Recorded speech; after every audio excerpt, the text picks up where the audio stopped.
Welcome to episode 69 of The Checklist, brought to you by Secure Mac. I'm Ken Ray. I'm Nicholas Raba. And I'm Nicholas Tachek. In our last episode, we talked about ways the elderly are targeted. This week, we're going to go to the other end of the age spectrum and look at the way kids are targeted by ne'er-do-wells, rogues, bad actors. Hey, here's great news. They may not even be targeting your kids. They may be using your kids to target you.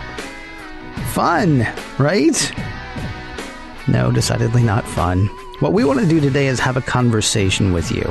As a parent, as a friend, as an educator, or somebody who cares about privacy and about how to protect your children online.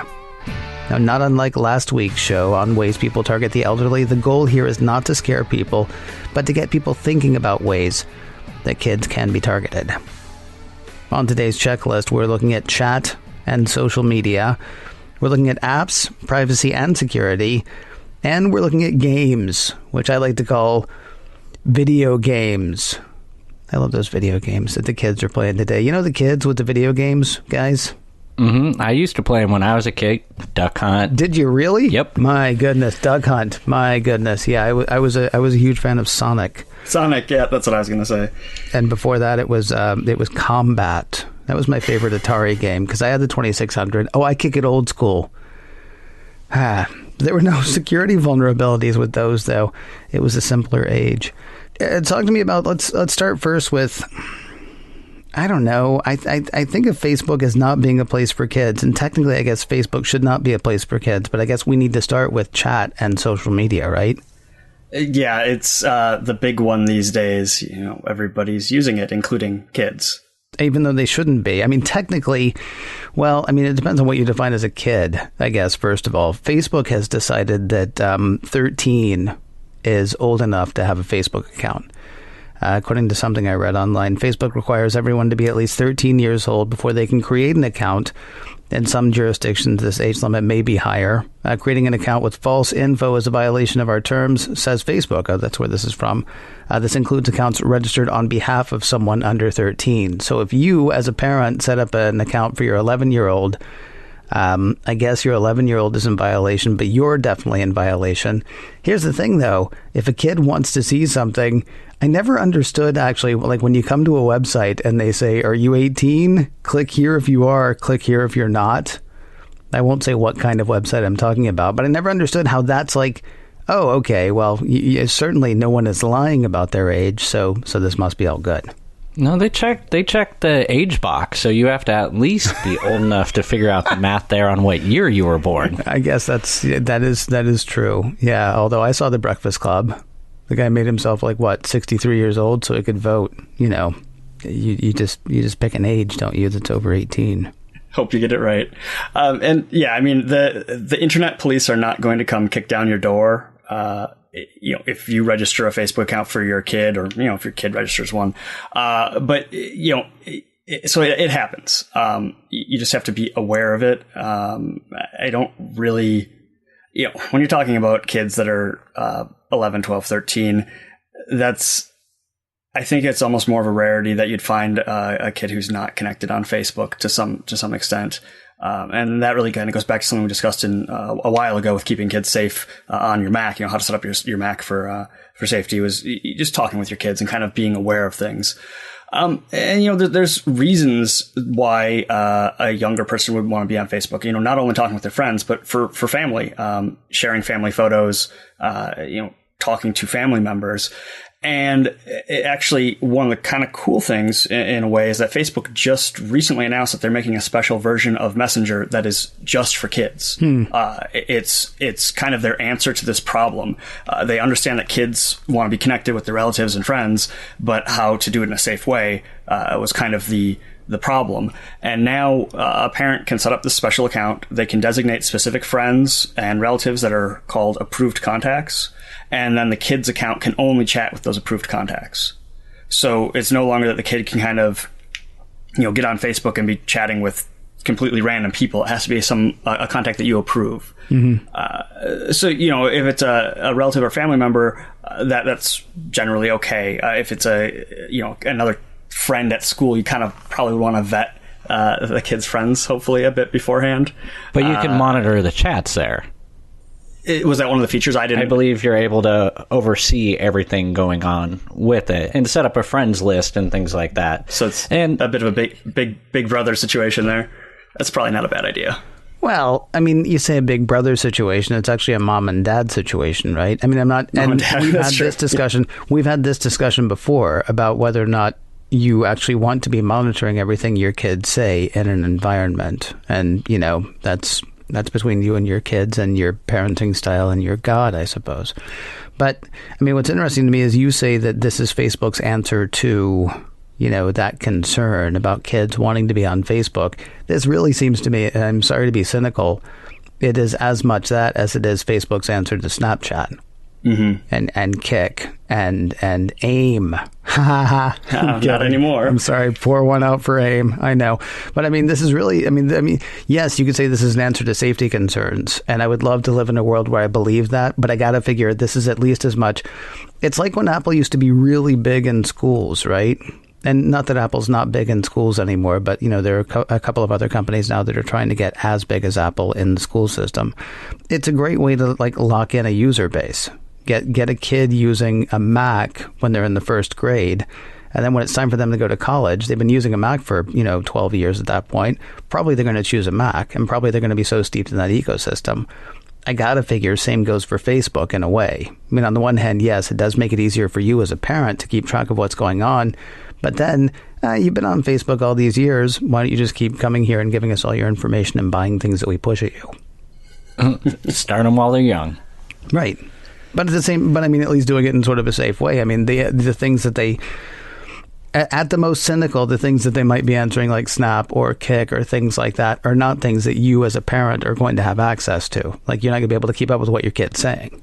And that's the other thing is, I mean, Facebook might be, doing it for that reason. It doesn't necessarily mean that's the way it's going to go.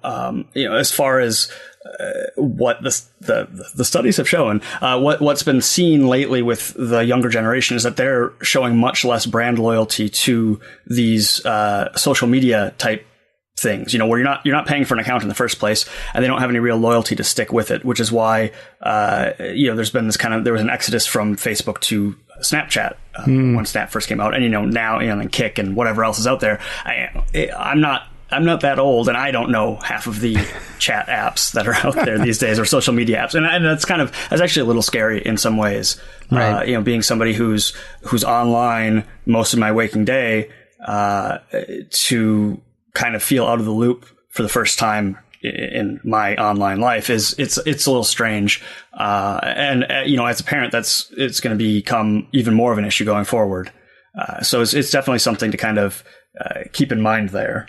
And some of these apps and communities, they just spawn out of nowhere. Like, maybe they were created for one purpose, and then like whether or not it's kids or other groups like softball teams or your bowling team or whatever it is, everybody starts hopping on it because it does everything that they need to do. And then suddenly it's this whole ecosystem that these different groups of people are using. And Nick, you're getting old, man. You gotta keep up with all this technology. And when your kids are going to be talking about these, I mean, maybe they're a little bit too young right now, but they're going to be talking about these apps. And I remember the first time that my now 13-year-old asked if she could put this app on her phone. I was like, oh, no, absolutely not.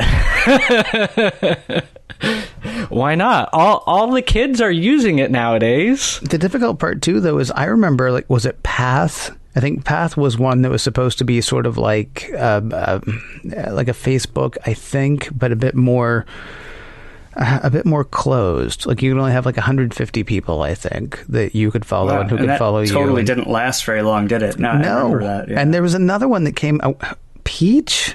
Is that even because now I'm just digging through my brain, trying to remember the names of these things that everybody jumped on for easily 3 or 4 minutes. Right. And what's interesting is Yik Yak was big for a while at college campuses. See, that sounds made up. Yeah, that sounds made up. You're telling me it's not. Okay. See, and so, I mean, the ability then to keep up with like what's cool with kids, because here's the thing, none of us are leaving Facebook. I know a few people have done the principle, I'm leaving Facebook, that's it. And they've sort of stayed off. I actually know one person who's completely stayed off Facebook. But otherwise, none of us are leaving Facebook. And the reason none of us are leaving Facebook is because all of us are there, right? You don't want to miss, like, you know, if somebody, I don't know, somebody gets married, somebody passes away, somebody asks for help in a certain situation. We all go to Facebook for that. And kids, I mean, it's interesting, and I don't mean to sound like an old man, but kids are sort of turned on by the novelty of a new thing. Plus, they all download it one day, and then they're all there, right? And then they might all download something else a month later. And not only are then you as a parent behind the times, but you got to figure they're giving away information to all of those different platforms at the same time as well. So, you know, from a privacy standpoint, I don't even think we're talking about companies gathering information on kids today. We're just talking about way predators do it, right? It's not even necessarily predators. It's just even knowing the way your kids are communicating with each other. Like back in the day, you know, you would send letters. Then you had internet and electricity and you'd have the emails. You'd then have the different text messages, SMS, the picture messages.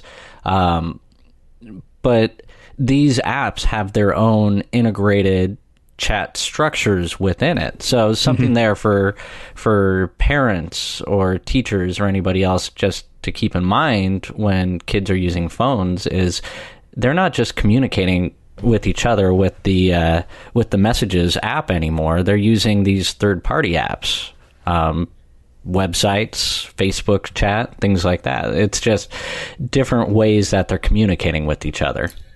And one thing to keep in mind is that depending on the app that they're using, if they're using something other than Messages, you're not going to see any real messages in the Messages app. You're not going to see any text messages there.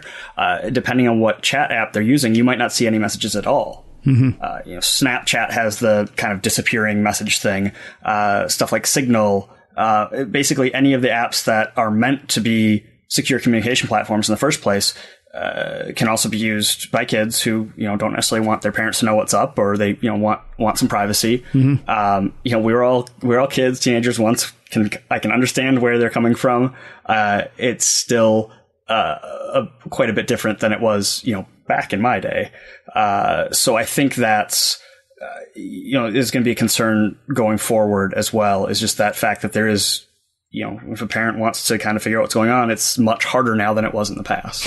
Let me ask you a question, because I said a minute ago, predators, and you're both like, we're only sort of talking about predators. Which one are you, both as security people and as parents, more concerned about? Are you more concerned about secret lines of communication that you don't know about and you don't know who your kids are talking to?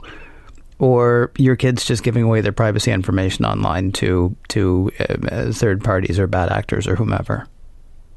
Can I choose all of the above? Well, I guess, but I mean, which one do you see as which one's the greater danger? I mean, and the problem is, I mean, it's sort of like I'm going to make you do the ransom thing, right? I mean, like if it's your kid, obviously, then that's the greatest danger in the world. But if you can step back to if you can give me like the 30,000 foot view, which is the bigger for you?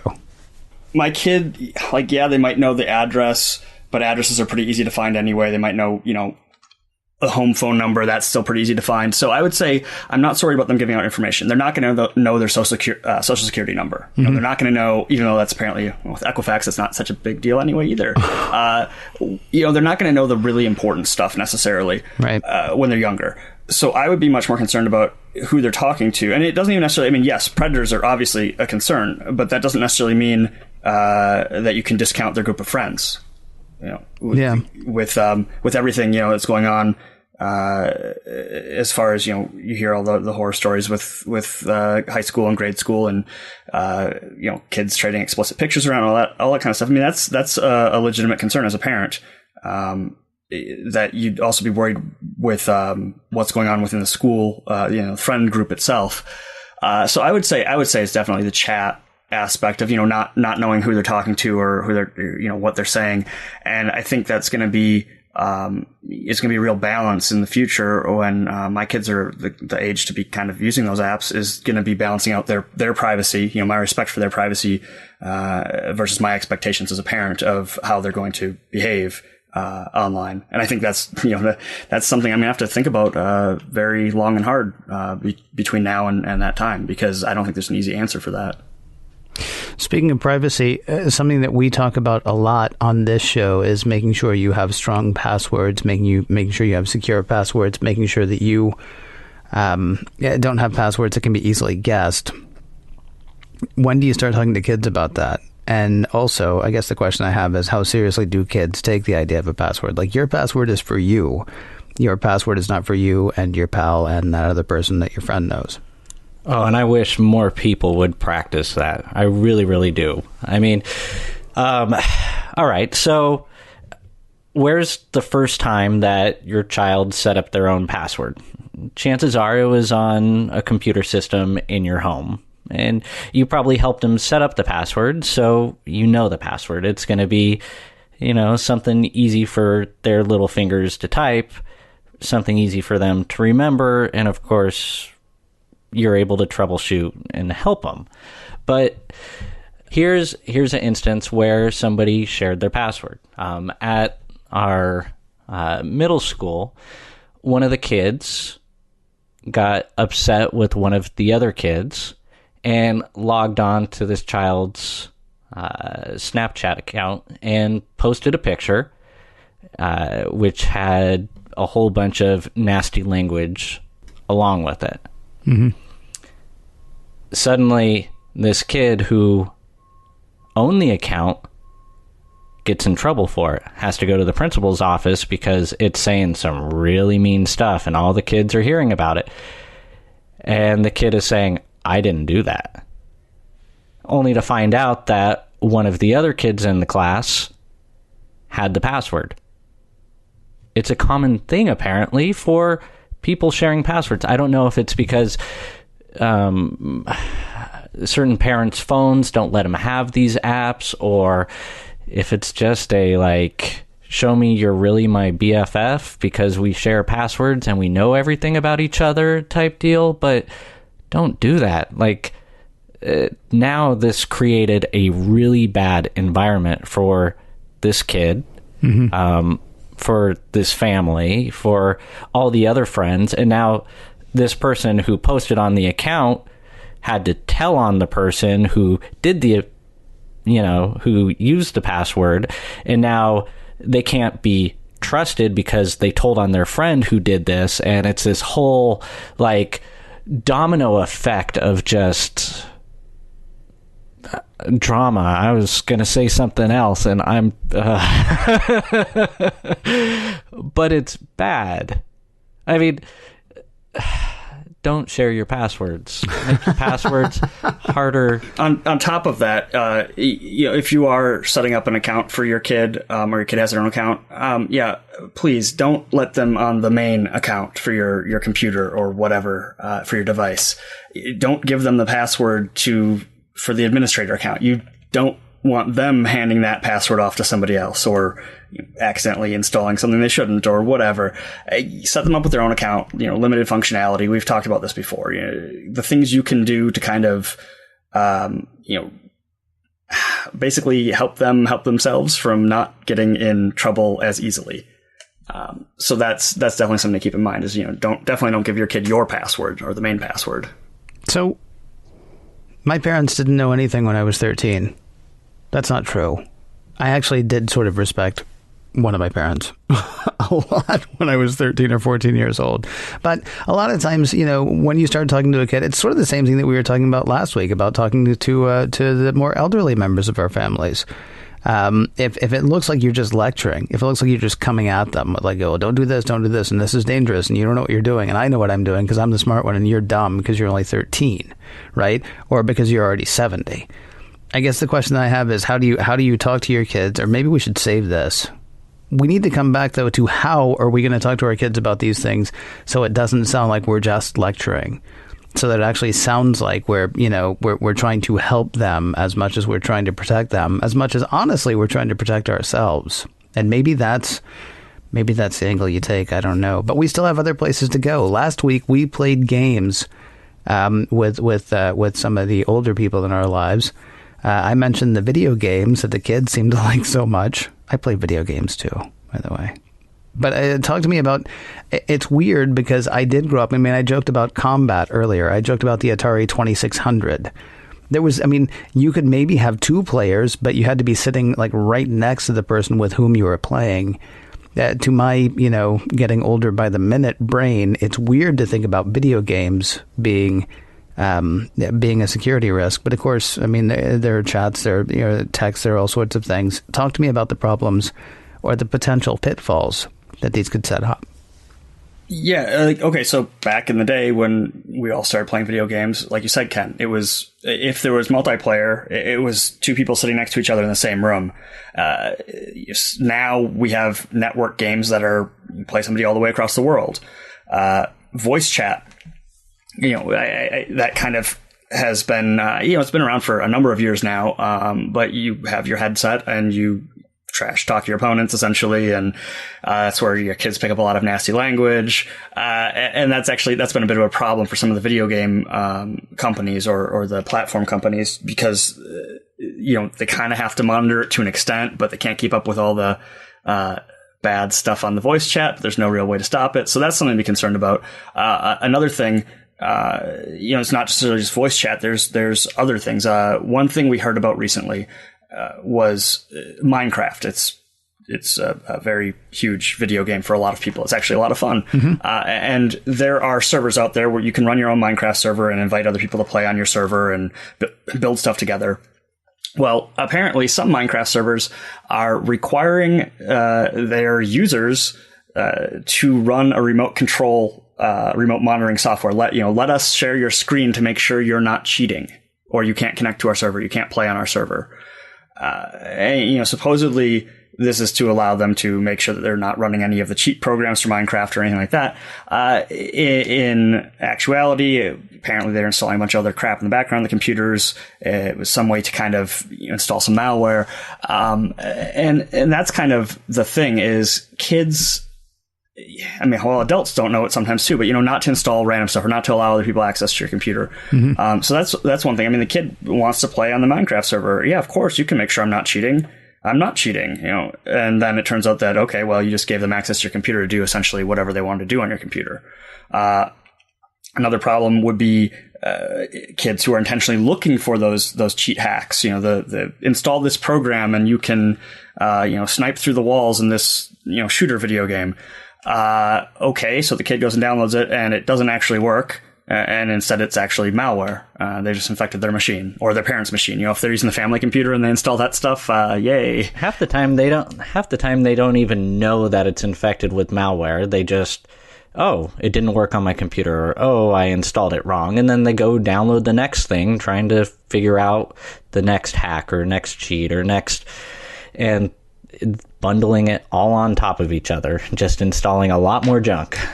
And then actually there's kind of a corollary to that, which is sometimes it's not installing stuff, sometimes it's removing stuff. There's a prank or a hoax. It's been around for ages, but on internet chat boards and stuff like that, where they'll tell you to run this command in your terminal, run this command in your Windows command prompt. And it's, they'll say, it's going to speed up your computer, or, it will allow you to do whatever in the video game. And in reality, you're essentially uninstalling the core components of your computer. It's uninstalling the Windows system files, or essentially breaking on purpose. And it's a hoax or a joke or whatever. But again, if it's a family machine and the kid just wrecked it, have fun rebuilding that. RAM minus RF. Yeah, exactly. So that's it's something to kind of be aware of with the video game communities. There's other stuff involved there. And I guess another thing, not even just downloading the cheat programs or whatever, it's kids who are trying to pirate games. We've talked about before on the show how piracy can often lead to unintended downloads. You end up getting whatever you pirated sometimes. Yeah. Sometimes you don't, and you usually end up with malware. And so that's another example. The kid doesn't have any money. Maybe you don't give them enough allowance or whatever. They want that new video game. That's because they don't take out the trash. So yeah, and that's another avenue where it's. I don't think, even in that case, it's not necessarily that the predators or hackers or whoever are targeting kids specifically. They're targeting people who are pirating stuff or trying to cheat in the video games or whatever. So kids are just kind of, they might not know enough about the way the internet works yet. And that's, again, another opportunity for helping them understand stuff. But as you said, Ken, can't really talk down to them about it, even if it feels like the situation there. They're easy targets. Well, the other problem too is, it seems to me, like in my head canon, it seems to me that we should be to a point where every 12-year-old or 13-year-old knows not to just download whatever random crud, right? But the problem is that would indicate that they were raised by people who know that. And as we've talked about repeatedly on this show, they're not necessarily. It's just, we're in this weird cusp right now where we seem to have gone in like a 5 to 10 year period from people saying, well, I don't understand computers, so I stay away from them, to people saying, well, I don't understand computers, but did you see this thing I did?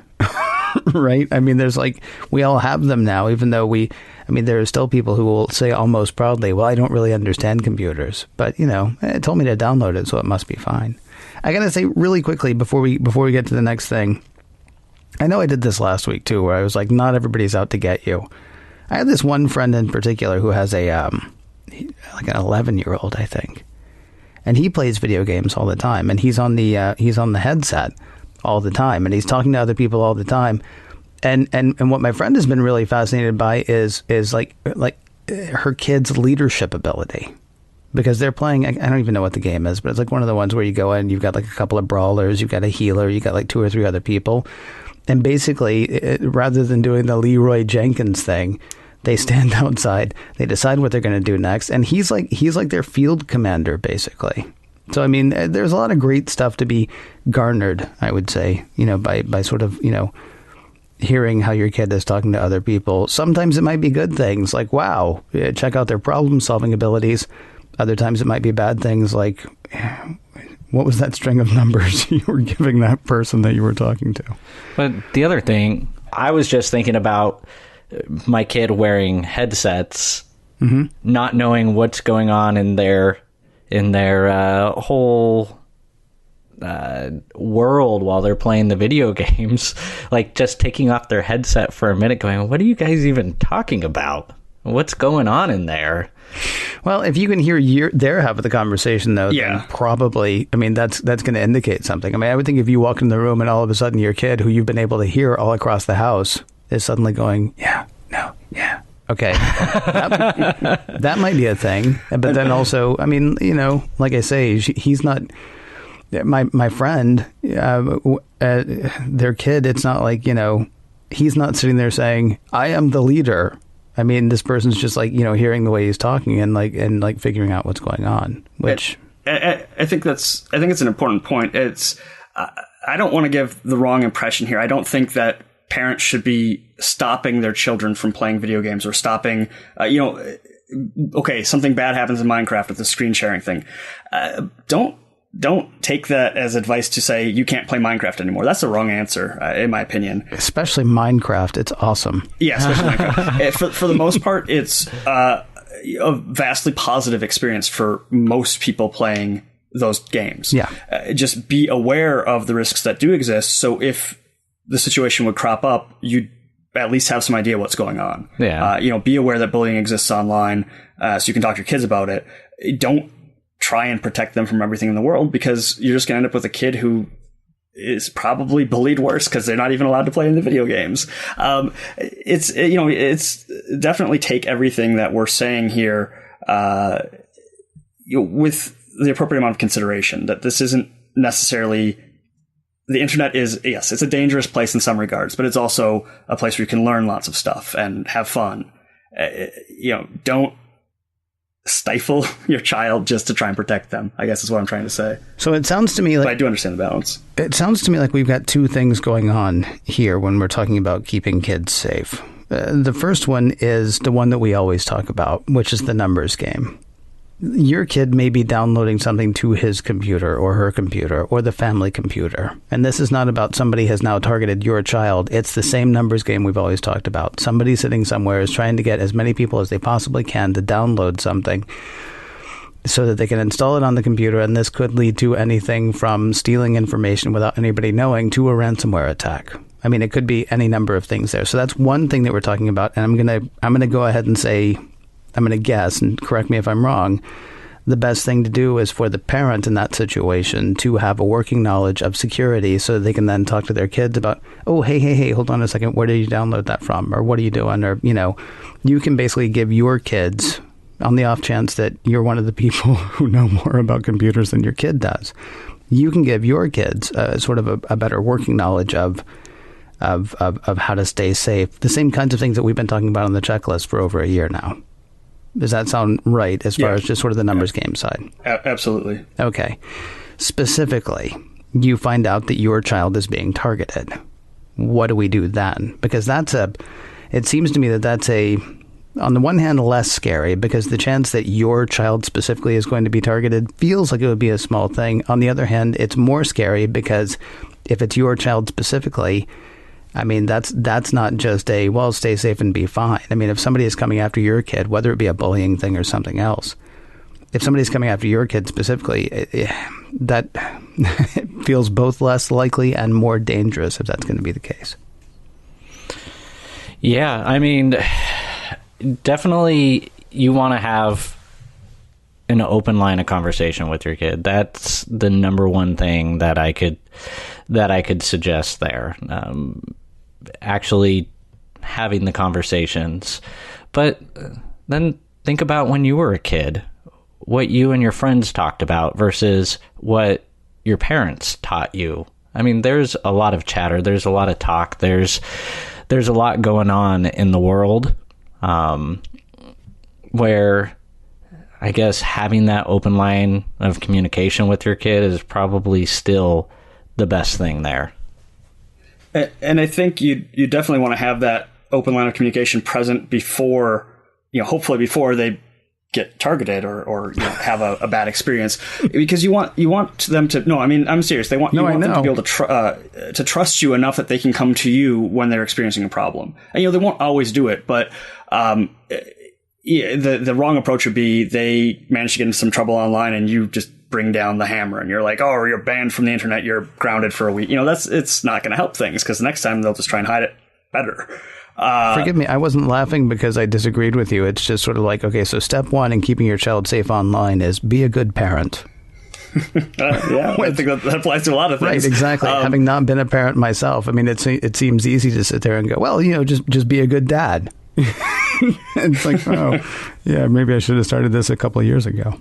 As far as the response itself goes, though, I think it would depend on the situation. I mean, if it's bullying involved, obviously, that's going to be potentially talking to the school, talking to the other parents, blah, blah, blah. There's, that's one bag of worms, one can of worms. Another one would be if it's a security issue, if they downloaded some malware or, somebody installed something on the computer, tried to remote control the computer. That's kind of a different reaction you'd have to have, which is essentially run all the security scans, make sure you've got the security software installed ahead of time, hopefully. Try and figure out what information they provided to said random person, if it's, if they manage to get a hold of your credit card or account numbers or passwords or whatever, you might have to change some of that stuff.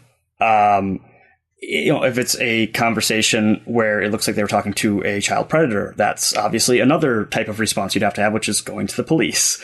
So it's really, it's going to depend on the situation. So the first thing you'd have to do is figure out what happened, what is the situation, and then kind of go from there. But being proactive before even getting to that point and just educating your child on what dangers do exist. Not as a scare tactic, not saying you can never go online because it's too scary, but just saying, hey, just so you know, this stuff can happen. And obviously kids have to be of the appropriate age to even understand that. But I think that's kind of the thing you have to go. That's a big thing. Are they old enough to even be using the technology? Are they ready for it? The responsibilities? Is it just a fun, neat toy? Are they using it responsibly? I mean, we have those conversations with our kids over and over and over again, and it changes every time because new things are happening in the world. Let's go completely the other way really quickly. Well, not completely the other way, because that would be, who cares what happens to your kids online? But we've been talking a lot about, I jokingly said, oh, well, yeah, obviously the way to keep your kids safe online is to be a good parent. Open lines of communication, things like that we've talked about. I mean, do you want to go the other way? Do you want to be, I know we joked earlier about Big Brother versus mom and dad, but I mean, there are ways that you can actually monitor, at least with a traditional computer, what your kid is doing on that computer. I mean, what's your, both of you, especially as security guys, what's your feeling about something that's actually going to look over your kid's shoulder when you're not there to do it? Yeah, there's lots of different monitoring software out there for computers. For the iPhones, it's definitely different territory there. I mean, unless you're going to jailbreak your phone and install some untrusted software. We don't recommend doing that. Right. That's when you come back to open communications. But my children, they know what I do for a living, so they assume that I see everything that goes on their phones. And even if they delete it, there's records online from the cell phone providers, things like that. Maybe it's a little bit of misinformation there, but they know that we're always looking out for their best interest is what it is. Would you guys be a fan, though, of like keeping that kind of monitoring stuff running on your computer, or would you rather go the other way? Now, in my experience, my kids are still a little too young for me to be worrying about this yet, so my tune might change in a while, a few years down the road. But right now, I would say no to the monitoring software for a few reasons. First of all, although kids can do stupid things at times, they're not dumb. And most likely your kid's going to figure out a way to get around your monitoring software or, your passwords or whatever. We're all kids. Most people probably snuck around a bit when they're a kid, did stuff they weren't supposed to be doing. Kids will still do that, and they'll do it with online stuff these days. So no matter what you're kind of putting in place, it's only going to go so far. If you are secretly monitoring them, they're not aware of the fact that you're monitoring them, and then it comes out at some point where you have this printed off conversation that they had, and you go, hey, that's going to cost you a ton in trust points with them. Yeah, and that might actually be. But if they assume you're monitoring them already, I think that's a different thing. Yeah, if you would tell them ahead of time, hey, I'm watching you. I mean, they still probably aren't going to be very happy with that, and they're going to feel like you don't trust them. But I would definitely not go the route of secretly monitoring them and springing it on them. That's not going to earn you any points from them. They're not going to trust you again in the future. And I think trust is the very the baseline thing you have to build up for any of this stuff to actually penetrate their brains, as far as why it's important to being safe online. So I personally would not install hidden monitoring software. I definitely wouldn't want it running all the time on the computer, because other people use the computers, not just the kids. But you could set up profiles that have access to launch different apps, access to different websites, built into the Macs itself. As I said, like right now, my tune might change down the road a bit, but right now I would probably be opposed to it. But it obviously would require lots of communication. Probably, there's other stuff you can do, like keeping the, not so much for iPhones, but for for computer, like desktop computers, you can have those in a public area of the house. There's steps you can take to kind of mitigate potential issues ahead of time, without going the route of full on spying on your kids. But I don't think there's really an easy answer there overall. It comes down to trust, and it goes both ways. You have to trust that your kids are going to do the right thing, and they have to trust that you're not going to be overstepping your bounds, I guess. You got to teach them good. Hopefully you have a lot of good resources, things like that. I mean, you're the best teacher as far as privacy and security, but there's a lot of parents who don't know that much about privacy and security. There's a lot of kids who know more than their parents about all this. So they got to be getting the information from somewhere. Are the schools teaching it? In work environments, they have whole guides that you're supposed to follow and classes you're supposed to take on, don't fall susceptible to phishing attacks and things like that. What other things can you do to teach your kids? Hey, you know what's a great resource for people? What's that? It's our website. Oh. It's securemac.com/checklist. This is episode 69. There are 68 episodes before this one. Some of them are news of the day kinds of things, but a lot of them are the kinds of things that we are talking about. I mean, we've done shows actually with a different sort of bent about keeping kids safe online. We've talked about passwords. We've talked about, all sorts of security things. This really could be an excellent resource for you to know how to talk to your kids about some other stuff. You'll just have to know how to talk to your kids first. securemac.com/checklist. There's the website if you want to check out all of those things. If you have a question you'd like to ask us or a topic you'd like to hear us hit, we have an email address as well. That email address is checklist@securemac.com. The address again, checklist@securemac.com. And if you can't remember that, please do remember this. You're listening to The Checklist, brought to you by Secure Mac. And we'll talk to you next week.